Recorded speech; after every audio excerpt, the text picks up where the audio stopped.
All right, ladies and gentlemen, welcome back to the show that never ends. We are going to do this within, say, 7 minutes. All right, so I thought I had two brushes or three, but apparently I only packed this Pigma brush from Sakura. Um, it's a little faded, but the ink is still there. It's gotten a bit of use, but I think it will serve for what we need to do. Pull the sleeves up. If you're drawing along with me, great. If you're not, we'll enjoy watching then. Again, a little bit of housekeeping. Thank you for coming through the channel. You could have been anywhere else on the internet doing any other thing. You decided to stop by here, so I thank you profusely for your time, which is most valuable. And so that would be for the new viewers. For returning viewers and subscribers, thank you for coming by again. All of your views are appreciated. So I am now finishing, or almost at the finish line, inking this giant sketch that I did in my giant sketchbook. I don't know. I go from drawing in small, tiny miniature to drawing in big size. I alternate back and forth. Depends on the mood I'm in, I suppose, and where I'm traveling to, and how much weight I want to carry with me. So that's one of the advantages of what in the previous episode I was talking about an idea 4x6 Canson sketchbook that I've been carrying around, inspired again by Mr. Steve Lealoa and Mobius, and directly through him, to just take with me to work, to travel on a plane, on a bus, on a train, which maybe I might be taking one soon, as I have to go to I may have to attend a funeral soon, and that will require me to travel by train, and then get picked up by a family member, by vehicle, and then travel the rest of the way there to my final destination. Needless to say, that's the idea book that I'll carry with me. Pretty much take it everywhere I go. I don't usually leave it behind in my studio. So now we're going to do here, let's go back to the art on hand, not just my travel itinerary for the foreseeable future.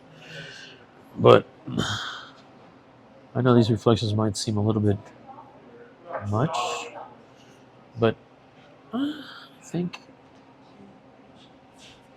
this works. Yeah, I want those reflections there. All right, let me go over here and start. So these are going to be large swaths of black ink, cast shadows basically. I don't think the brush is going to go all the way on this because it's slowly dying out. I can tell. I'm going to have to use this current brush as like a fade to create a fading effect on some other drawing, more sequential pages that I'm inking currently.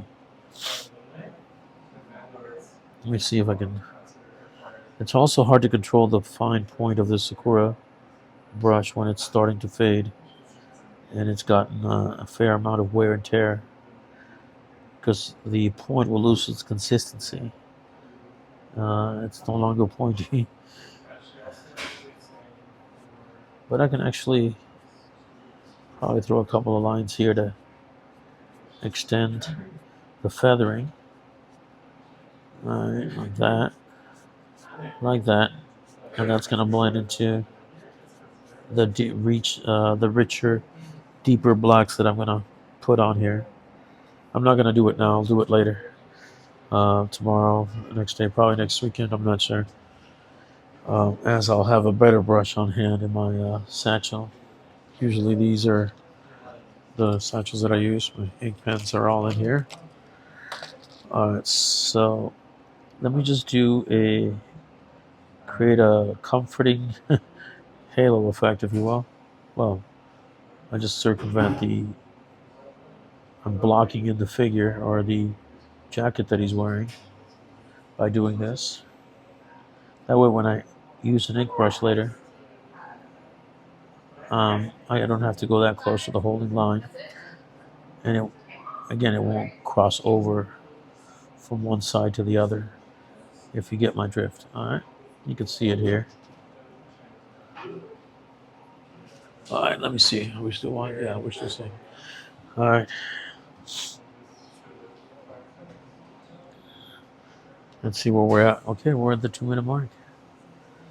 Okay, folks, so we're gonna let this be in about 2 minutes. This is already an extended. It shouldn't have taken. Seems like it's a lot of videos for this one sketch. Well, it's one drawing, but I wanted to go over the details of how to bring it to life from pencil to a final ink drawing, and how that works by hand, of course. I'm sure if I was doing this digitally, it would have been a whole lot faster, and that's why a lot of people do digital inks. I, however, despise doing that. I do not like digital inking. I see its use and its value for comics that are under pressure and under a deadline, but I'm not doing that here. So I am not gonna compromise what I really feel I could be doing and need to do in my art to work with the digital inking. So I'll let other channels specialize in that. Here you just get what I do by hand. All right, folks. I think we're at the. Yep. We're about to wrap this up. All right. Thank you for coming through. If this is your first time, thank you again. Many thanks. If this is your whatever number time it is, multiple viewing times, you've come in a couple of dozen times or more, thank you for coming back. Please tell your friends and your neighbors. Tell a total stranger at the coffee house that you go tomorrow to get your coffee before work. And share the channel. Leave a comment if you're so prone to do so. I'd appreciate that. And I will be seeing you all on the next one for sure. And please, by all means, oh, there's my alarm. It's going off. I put it on vibration though. Let me stop it. All right. So thank you for your time. I'm going to just sign off by just continuing to ink this area and ask you all to please, to help the channel out, subscribe to the channel. There'll be some unboxings of comics and graphic novels and art as well. Other beautiful art that I'll bring to the channel from wonderful artists that I like. Some famous, some not famous.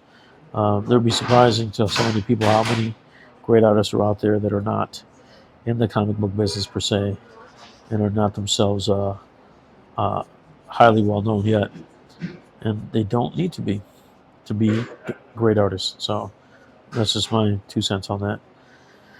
All right, thank you kindly. Bright moments. See you on the next one.